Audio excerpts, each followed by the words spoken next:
13 अगस्त 1947 की शाम थी। ऑल इंडिया रेडियो से एक पुरसकून मगर पुरमैनी आवाज़ गूंजी। ये ऑल इंडिया रेडियो है, हमारी अगली नशरियात का इंतज़ार कीजिए। अगले ही रोज़ 14 अगस्त की शब लाहौर से एक और सदा उभरी। ये रेडियो पाकिस्तान है, आपको आज़ादी मुबारक हो। यूं ही दो सत्रों के बीच एक सदी पर मुहित तारीख का अबवाब पलट गया। मैं तुम्हें उस दौर के हकायत सुनाने बैठा हूँ जिसके किस्से आज भी वक्त की किताब में सरगोशियों की तरह महफूज हैं। वो दौर जब परसगील एक वसी और धरती थी जहाँ सदियों से रंग, खुशबू और तहजीब एक दूसरे के साथ सांस लेते थे। मंदिर की घंटी और मस्जिद की आवाज़ एक ही फिजा में घुल जाती थी। बाजारों में हिंदू, मुसलमान, सिख एक दूसरे के पहलू बा पहलू रोजगार करते। लेकिन इन रंगीन फिजाओं के पर्दे के पीछे एक दबे दबे इज़्तिराब का तूफान पल रहा था। 19वीं सदी के आगाज में ईस्ट इंडियन कंपनी तिजारत के बहाने दाखिल हुई और देखते ही देखते बरसगील की तकदीर इसके हाथ में चलेगी। इब्तदा में मकामी राजों और नवाबों से मसलत की गई, मगर जल्द ही बरतानवी इक़्तिदार ने टैक्स, ज़मीनों पर कब्जा और अवाम की रोज़मर्रा ज़िंदगी में दखल अंदाजी को अपना दस्तूर बना लिया। 1857 की जंग आज़ादी, जब हिंदुस्तान और मुसलमान सिपाहियों ने कंधे से कंधा मिलाकर अंग्रेज़ों के खिलाफ बगावत की, एक फैसला कुन लम्हा था।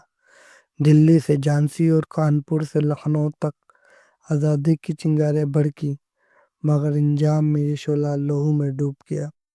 इस नाकामी ने अंग्रेज़ों के फौज डालो और राज करो के अरबे को और मजबूत कर दिया।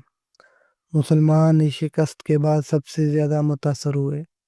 सियासी, माशी और तालीमी मैदानों से महरूम कर दिए गए। मदरसे बंद हुए, जागीरें जब्त हुई और क़यादत टुकड़े टुकड़े हो गई। इसी दौर में ये ख्याल उभरा कि हिंदुस्तान और मुसलमान अगर अच्छा एक सरजमीन पर बसते हैं, मगर इनकी तहजीब, मज़हब और तारीख़ इतनी मुख्तलिफ, तो वो एक इदारे में जन्म नहीं हो सकते। ये सोच आगे चलकर दो कौमी नज़रिए की बुनियाद बनी।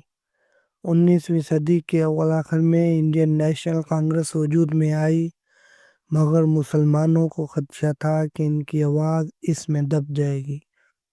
यही फिक्र 1960 में ढाका में ऑल इंडिया मुस्लिम लीग के क़याम का सबब बनी, जो मुसलमानों के हकूक़ की मुहाफ़िज़ बनकर उभरी। 1905 में वायसराय लॉर्ड कर्ज़न ने बंगाल को तकसीम किया। मशरक़ी बंगाल में मुसलमान अक्सरियत और मगरबी बंगाल में हिंदू अक्सरियत थी। हिंदू क़यादत ने इसे साजिश करार देकर शदीद एहतजाज किया, जिसके नतीजे में 1911 में तकसीम वापस ले ली गई। इस वाक़ये ने मुसलमानों के दिल में यह एहसास पुख्ता कर दिया कि हिंदू अक्सरियत के सियासी फैसले इनके मफाद के ख़िलाफ़ जा सकते हैं। 1920 की अदम ताउन तहरीक में मुसलमान भी शामिल हुए, मगर फ़िरका वाराना कशीदगी के बढ़ने से मुस्लिम क़यादत को खदशा हुआ कि कुर्बानियाँ अक्सरियत की सियासत में गुम हो जाएंगी। मोहम्मद अली जिन्ना, जो इब्तिदा में हिंदू मुस्लिम इत्तेहाद के सबसे बड़े हामी थे, 1928 की नेहरू रिपोर्ट के बाद इस नतीजे पर पहुँचे कि मुसलमानों के सियासी मुस्तकबिल के लिए अलग हिकमत अमली नागज़ीर है। 1930 में अल्लामा मोहम्मद इकबाल ने अलीबाद के खतबे में एक अलहदा मुस्लिम रियासत का तस्वर पेश किया, जो उस वक्त महज एक ख्याल था, मगर मुसलमानों के दिल में उम्मीद का चिराग रोशन कर गया। दूसरी जंग अजीम के दौरान बरतानिया ने हिंदुस्तान को बगैर मशवरे के जंग में झोंक दिया। कांग्रेस ने एहतजाजन सूबी हुकूमतों से इस्तीफ़ा दिया। ये मुस्लिम लीग के लिए मौका था अपनी पोजीशन मुस्तहकम करे।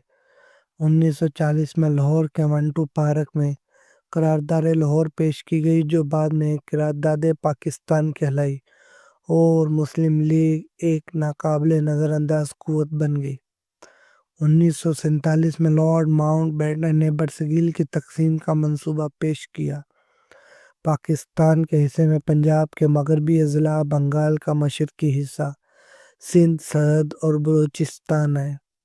سر سیریل ریڈکلف کو صرف 5 ہفتوں میں سرحد کھینچنے کا حکم ملا۔ اس ایک لکیری فیصلے نے صدیوں کے میل جول کو کاٹ ڈالا۔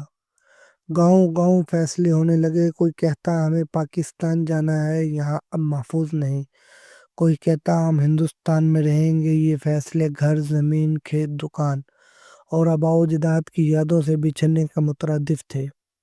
آزادی کا سورج 15 اگست 1947 کو طلوع ہوا، مگر اس کی روشنی میں خون کے رنگ بھی شامل تھے۔ لاکھوں لوگ ہجرت پر مجبور ہوئے، ریلوے اسٹیشن، بیل گاڑیاں اور قافلے انسانوں سے بھر گئے۔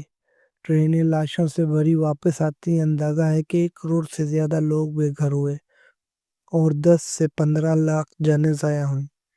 یہ وہ آزادی تھی جس کے پہلے سے ہی سانس میں بچھڑنے کے غم، جلتے گھروں کی بو اور چھوٹے بچوں کے سہمے چہرے شامل تھے۔ پاکستان اور ہندوستان دونوں وجود میں آ گئے، مگر یادوں کی لکیریں کاغذ کی سرحدوں سے کہیں زیادہ گہری تھیں۔